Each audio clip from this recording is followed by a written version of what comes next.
Good day. Today I'll be discussing the different learning modalities and assessment available for you at Quezon City Science High School. I bet you want to know how you'll learn this year. DepEd has prepared the Learning Continuity Plan where they have 4 learning delivery modalities. Para sa mga hindi naka-ECQ or GCQ, merong face-to-face learning o yung araw-araw na pagkikita kagaya ng dati, blended learning, which allows for a combination of face-to-face, online, and modular learning delivery. This one limits face-to-face learning delivery, affords social distancing, and decreases the volume of people outside the home at any given time. But let me stress that face-to-face and blended learning will only be allowed kapag meron ng vaccine. For areas under ECQ or GCQ, meron namang homeschooling or distance learning. At Quezon City Science High School, we will be using the distance learning modality. This is most viable for independent learners and learners supported by periodic supervision of parents or guardians. Kagaya nyo. And this will be delivered through online platforms, educational programs, or printed modules. At Quezon City Science High School, we will be using online platforms and printed modules prepared by the central office, by the division office, and those prepared by your teachers as well. There are 2 types of distance learning. It can be synchronous or asynchronous. Okay, but let me focus on synchronous learning first. Synchronous learning is real-time, simultaneous, and online, done online. Ibig sabihin, sabay-sabay kayong mag-online ng inyong mga kamag-aral, kasama ng inyong guro, given a schedule. Okay, it will be done through Google Meet or Zoom or Messenger rooms. But we will be using mostly Google Meet.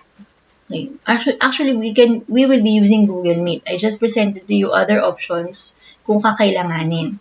Okay. The next one is asynchronous distance learning.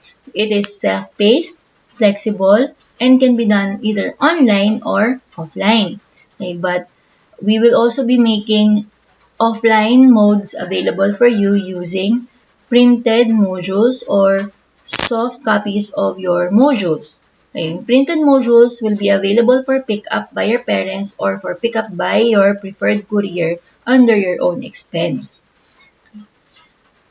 Meron din tayong mga learning management systems na pwedeng gamitin like Google Classroom.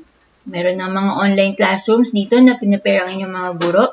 Okay, and some of your teachers have already used Edmodo with you. Or Quipper, okay, which is a preloaded learning management system prepared by a company for free, by this company for free. Okay, some of this have tried using this already.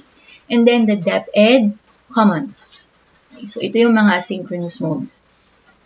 Paano naman kayo i-assess, you may be wondering. So, there are different assessment strategies that we can use in remote teaching or learning.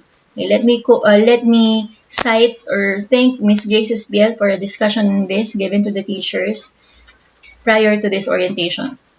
Okay, so merong self-assessment, my learning journals, my online discussion boards, at my exit slips. We can do this. So for self-assessment, you will be given a rubric and you will check yourself. Okay, so it all takes a little bit of honesty para inyo itong masagutan effectively. Learning journals, you know about this. You will reflect on whatever you have learned for the session or for the unit.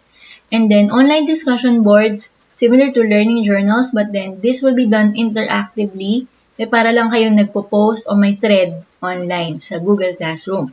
And then, exit slips. At the end of every session, your teacher will be asking or can ask you little questions to just check kung okay pa ba kayo, kung may naintindihan kayo during the session. Some performance tasks include independent projects which will vary from subject to subject, peer assessment, kagaya ng self-assessment with a rubric, but this time you will be checking on each other's work. Okay, and then the portfolio, which is a collection of your outputs put in a folder, this time a soft folder. Okay, your teachers, we will be discussing these to you in more detail. And then, ma'am, meron pa ba kaming test? Of course, meron pa rin kayong standardized tests, lalo na yung mga grade 12 natin. Lalo na kayong lahat. I bet you're preparing for university life. Pero before that, Siyempre, dito muna tayo. Saan natin makukuha yung mga pen and paper tests na hindi naman talaga gagamit ng pen and paper? It will be through Google Forms or Edmodo or quizzes. Alam ko, yung iba sa inyo nakagamit na ng mga ganito rin, lalo na sa senior high school. Madalas tayong gumagamit ng mga ganitong paraan. And then, paano kami ma'am malalaman kung okay ba kami? Kung tama ba yung ginagawa namin? So, your teachers will be giving you these. So, rubrics para sa peer and self-assessment. Again, also for teacher assessment. Okay? And then, teacher's instructions. Mahalaga na bago kayo magsimula sa isang gawain, babasahin yung mabuti o aalamin yung mabuti ano ba yung instruction ni teacher. Kung hindi malinaw, syempre huwag mahihiyang magtanong. Meron tayong mga consultation periods or consultation schedules na available si teacher. And then, merong peer commentary and then teacher commentary. Sa peer commentary, of course, magkikritik si classmate. Ganun din sa teacher commentary, si teacher naman na magkikritik. Pag-aaralan pa rin natin kung paano ba natin to gagawin ng mas mabait at mas effective. Just keep the following in mind. You have more performance tasks and quizzes. You have control over your own learning, and you are accountable for your own grades, especially now that you will be learning more independently. With this, I would like to share with you this quote. The beautiful thing about learning is that no one can take it away from you.